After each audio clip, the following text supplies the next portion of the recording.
Hello and welcome again. Last video में हमने miscellaneous exercise on chapter 9 में question 13 तक सॉल्व किए। आज क्वेश्चन 14 से स्टार्ट करेंगे। क्वेश्चन 14 क्या है देख लेते हैं। Find a particular solution of the differential equation x + 1 dy dx is equal to 2e to the power minus y minus 1 given है y is equal to 0 and x is equal to 0। देख लेते हैं question number 14। यह है x + 1 dy dx is equal to 2e to the power minus y minus 1। Okay, dx को side में transfer कर लो तो x + 1 dy is equal to 2e to the power minus y minus 1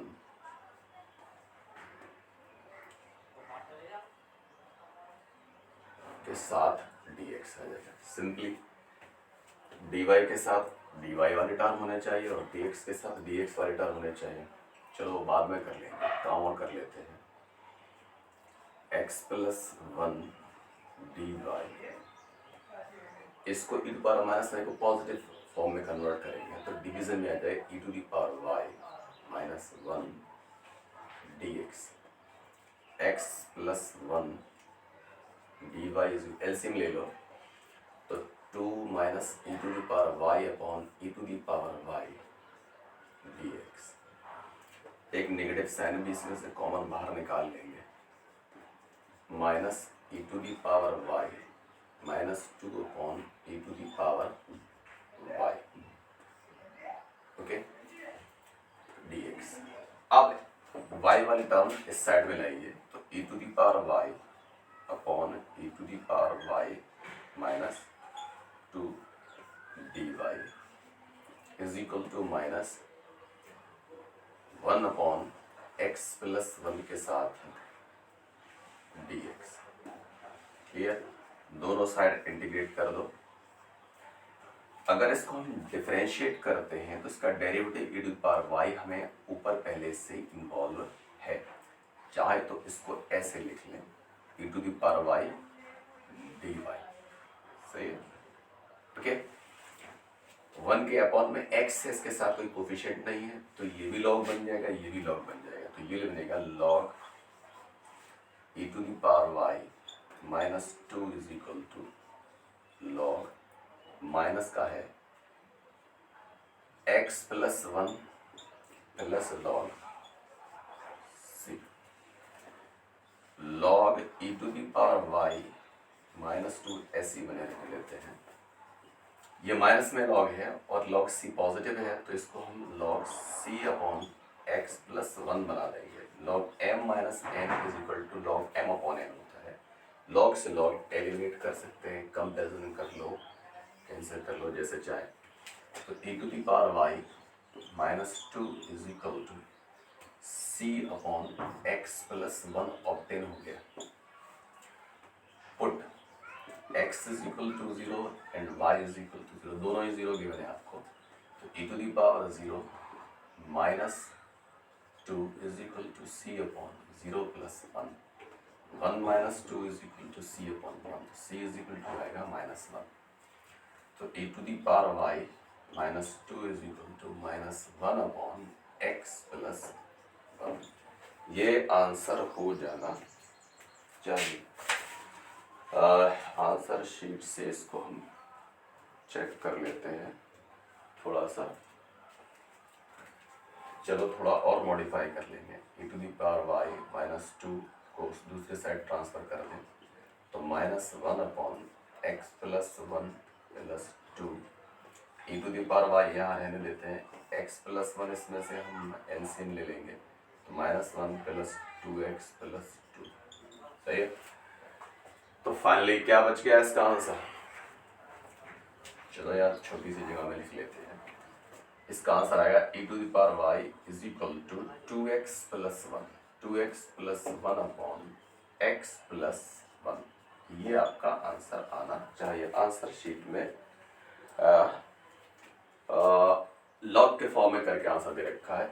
exponential पे power है y, तो simply हम यहाँ पर से एक्सपोनेंशियल हटा लेंगे तो y जब बचेगा तो ये पूरा एक्सप्रेशन लॉग में चला जाएगा, log of 2x + 1 upon x + 1। इस तरह से ये फाइनली हमारा आंसर ऑब्टेन हो जाएगा। क्लियर है? हो सकता है ये वाला पार्ट जो है वीडियो में कट हो गया हो, कैमरा सही से सेट नहीं हो पाया मेन, तो इसको हम यहाँ न करके यहाँ कर लेंगे।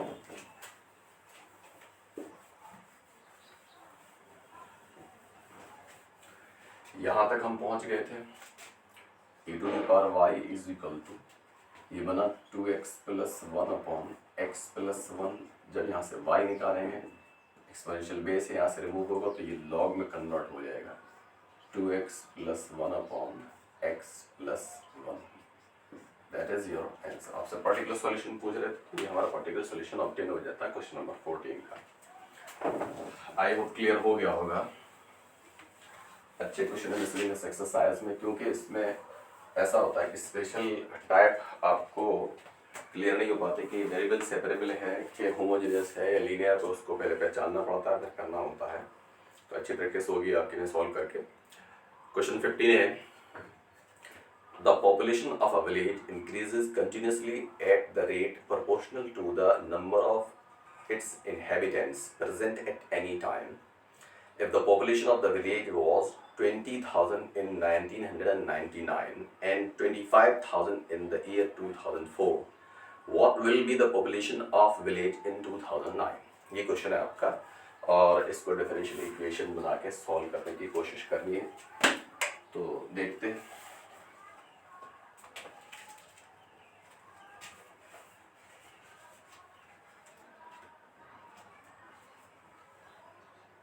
Question number 15, let number of its inhabitants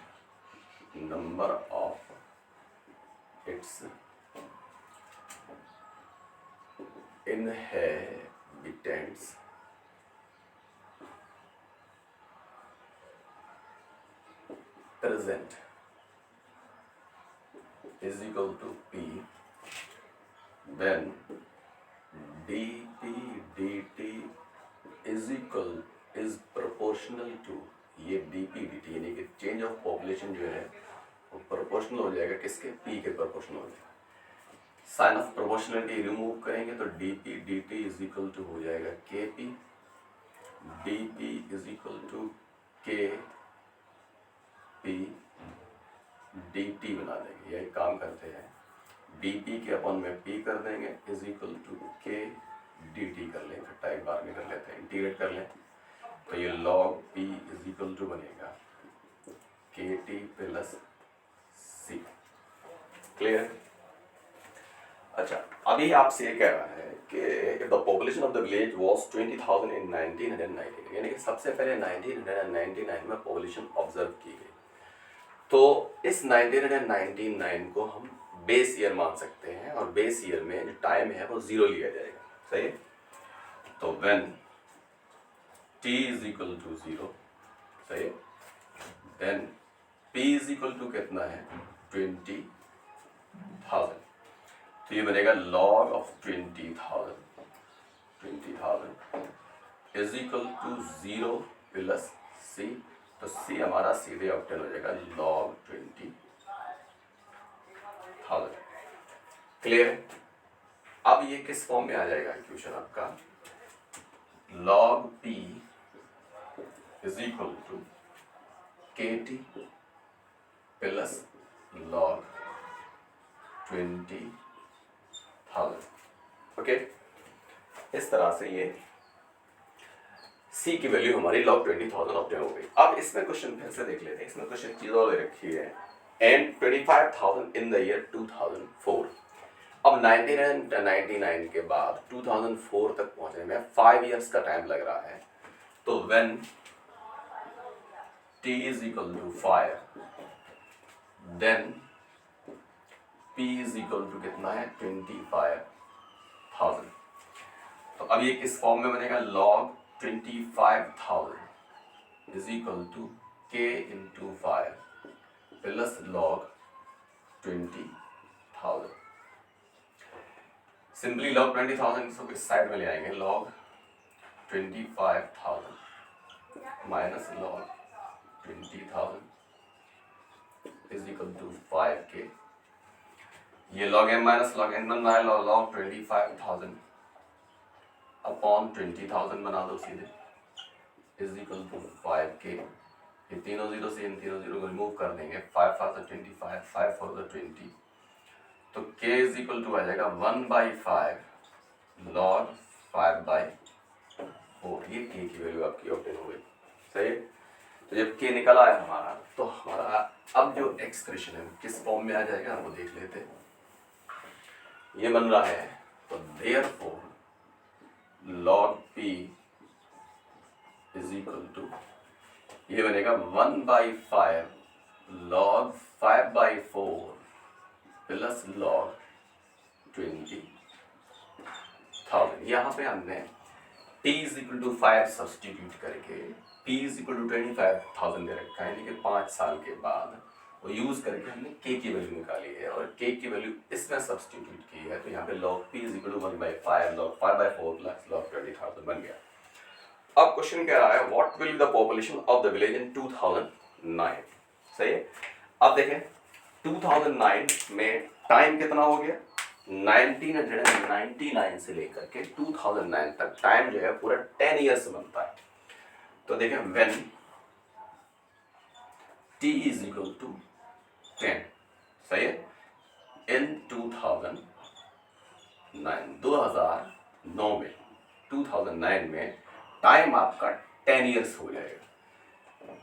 then log p is equal to बनेगा 1/5 log 5/4। एक मिस्टेक की है मैंने यहाँ पर, kt था यहाँ पे, मैंने सिर्फ k लिख दिया है, यहाँ पे इनटू t और आएगा प्लस log 20,000। यहाँ से इनको रिमूव कर दो क्योंकि इनकी जरूरत अभी इस साइड में नहीं है। इनटू t की वैल्यू लगा देंगे 10 प्लस log 20,000। क्लियर। अब यहाँ पर इस क्वेश्चन में जब आप ये सारे कैलकुलेशन कर लेते हैं, करते चले आते हैं, और फिर आगे सिर्फ इस स्टेप में एक गलती होने के चांस हैं। आप करते क्या है, t जब 10 रखते हैं तो t को 5/4 के साथ कैलकुलेट करना स्टार्ट कर देते हैं, जो कि बिल्कुल गलत हो जाएगा, बिकॉज ऑफ 5/4 एक log की वैल्यू है, t एक अलग वैल्यू है, तो ये किसी कीमत पर 10 जो है 5/4 के इंटू में नहीं, ये पूरे 1/5 log 5/4 के प्रोडक्ट में लिखा हुआ है। क्लियर है। जैसा कि यहाँ पर मैंने लिखा है, इसको हम ब्रैकेट में क्लोज करके इंटू t करें तो ज़्यादा बेटर रहेगा। अब यहाँ पर 5/4 से 10 सॉल्व नहीं होगा, इस 5 से 10 सॉल्व, इस 5 से हम 10 को कैंसिल करेंगे कितने टाइम, 2 टाइम। अगर 4 से कैंसिल करना स्टार्ट कर देंगे फिर आपको प्रॉब्लम आएगी, आंसर आपका गलत हो जाएगा, नहीं आंसर सही नहीं आएगा। ये 2 उठा करके आप स्टार्टिंग में लाइए, तो log p is equal to ये बनेगा twice of log 5/4 plus log 20,000।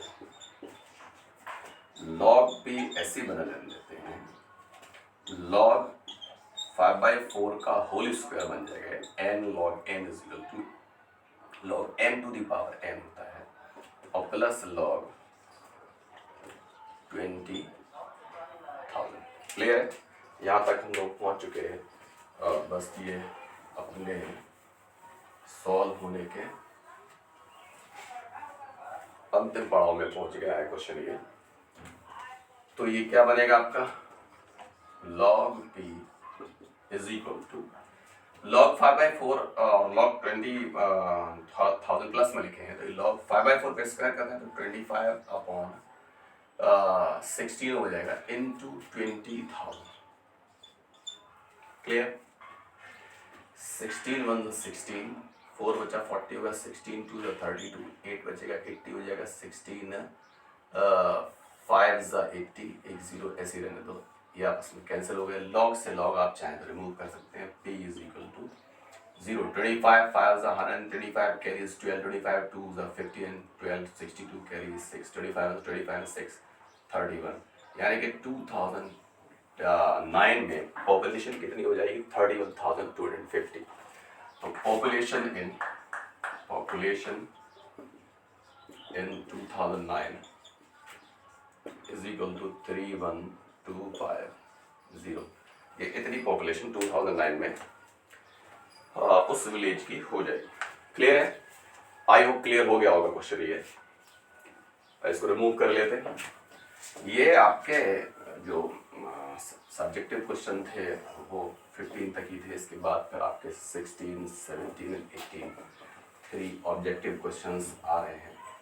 और एक्चुअली जो ऑब्जेक्टिव क्वेश्चंस सेकंड जो आपका टर्म है वो ऑब्जेक्टिव तो नहीं है, लेकिन ये क्वेश्चंस आपके सब्जेक्टिव बन के भी पूछे जा सकते, बनाकर पूछे जा सकते हैं. इनको भी सीखिए.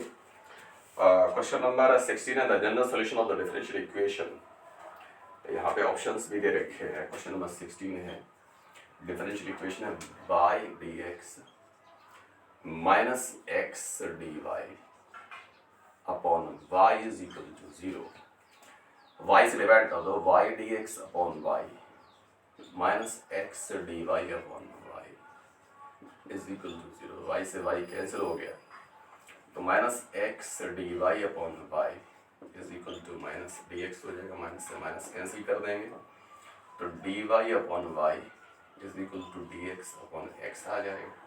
इंटीग्रेशन कर लेते हैं. log y is equal to log of x plus log c. log y is equal to log x c. log से log आपका रिमूव हो जाएगा, कंपैरिजन कर सकते हैं. तो y इज इक्वल टू कितना निकल के आ रहा है? y इज इक्वल टू निकल के आ रहा है cx. ये ऑप्शन नंबर सी में दे रखा है. सी ऑप्शन था y is equal to cx. तो सिंपली आपका इसका आंसर जो है ऑप्शन सी में पहुंच जाता है. और क्वेश्चन था बहुत आसान था, छोटा सा कर सकते हैं इसे इजीली. क्वेश्चन नंबर 17 है the general solution of the differential equation of the type dx dy plus p1x is equal to q1 is. ये आपको पता है पहले से ही कि लीनियर डिफरेंशियल इक्वेशंस जो कि dy dx के टाइप के हैं वो आपके सिलेबस से कट हैं इस बार. लेकिन फिर भी इसका जो जनरल सॉल्यूशन जो है वो सी पार्ट में गिवन है. x dot e to the power p1 dy is equal to q1 e to power p1 dy integrate में dy प्लस सी. ये आप ध्यान रखें इसका सी पार्ट होता है इसका आंसर. बाकी के सारे गलत हैं. इसका सही आंसर सी है. क्वेश्चन नंबर 18 करेंगे. ओके, ये क्वेश्चन 16 था, ओरल सा छोटा सा.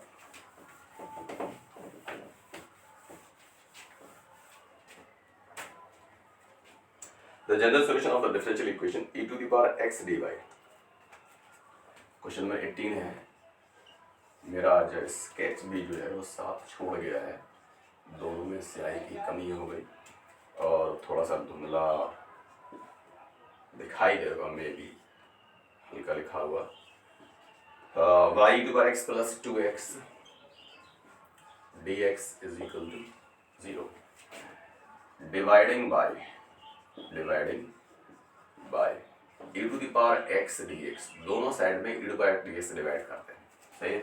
तो e to the power x dy अपॉन e to the power x dx plus y e to the power x plus 2x dx अपॉन e to the power x dx is equal to. इसमें zero में divide करेंगे तो कोई tension नहीं हो, तो जीरो में हो जाएगा. dx से dx कैंसिल कर देंगे. इधर e to power x आपका रिमूव हो जाएगा. क्लियर है? अच्छा, एक दूसरा पेन लेके देखते हैं इसमें चले शायद. तो ये dy dx प्लस इसको सेपरेट करते हैं y e to the power x upon e to the power x plus 2x upon e to the power x is equal to 0. ये कैंसिल हो जा रहा है. तो dy dx plus y is equal to minus 2x upon e to the power x. अब जब simplification किया तो उससे पता चल रहा है कि ये जो डिफरेंशियल इक्वेशन है एक लीनियर डिफरेंशियल इक्वेशन है. ये डिफरेंशियल इक्वेशन लीनियर है. और इसमें देख लेंगे dy dx plus P Y is equal to Q के हमने स्टैंडर्ड फॉर्म में बना लिया है. तो p इज इक्वल टू यहाँ पर हमारे पास सीधे बना रहा है और q है हमारे पास minus 2x upon e to the power x. जब p एंड q निकाल लेते हैं लीनियर डिफरेंशियल इक्वेशन में। तो क्या करते हैं, हम पहले आई एफ निकालेंगे, इंटीग्रेटिंग फैक्टर निकालिए। तो वो क्या है, e to the power P of D X, e to power P D X, P हमारे पास 1 है, e to power 1 of D X हो जाएगा। 1 का इंटीग्रेशन आप जानते हैं एक्स होता है, तो ये आई एफ निकल के आ गया आपका ई टू दी पावर एक्स। अब आप सीधे फॉर्मूला अप्लाई कर सकते हैं, फॉर्मूला आप जानते हैं अच्छी तरह से, y dot I F is equal to q dot I F of D X plus C. y dot e to the power x is equal to q हमारे पास कितना था, -2x upon e to the power x dot e to the power x D X plus C. यहाँ पर देख लें एक बार, x division में एक यहाँ ऊपर लिखा हुआ है, वो आपस में कैंसिल हो जाएंगे। तो -2x बच रहा है, तो y e to the power x is equal to बन रहा है -2x स्क्वायर अपॉन 2 प्लस सी। 2 से 2 कैंसिल कर, सॉरी ये माइनस कैंसिल नहीं होगा, 2 से 2 कैंसिल कर देंगे। तो y e to the power x is equal to -x square plus C. Answer option में देख लेते हैं, y e to the power x plus y to the power x plus x square is equal to C. -x square side में लेकर आएंगे, तो directly हम यहीं पर ही प्लस x स्क्वायर बना देते हैं, plus x square is equal to C. ये आपका भी, ये क्वेश्चन भी ऑप्शन सी में दे रखा है, ऑप्शन, ये इसका आंसर जो है ऑप्शन सी में सही दे रखा है। तो इस तरह से ये एक अच्छा क्वेश्चन था लीनियर डिफरेंशियल इक्वेशन का, छोटा ही से था, ज़्यादा लेंथी नहीं था। तो इनको सीख लें, चाहे सब्जेक्टिव हो चाहे ऑब्जेक्टिव हो, ज़्यादा से ज़्यादा अच्छे अच्छे क्वेश्चंस करने की प्रैक्टिस करें। आज के लिए बस इतना ही, थैंक्स फॉर वॉचिंग।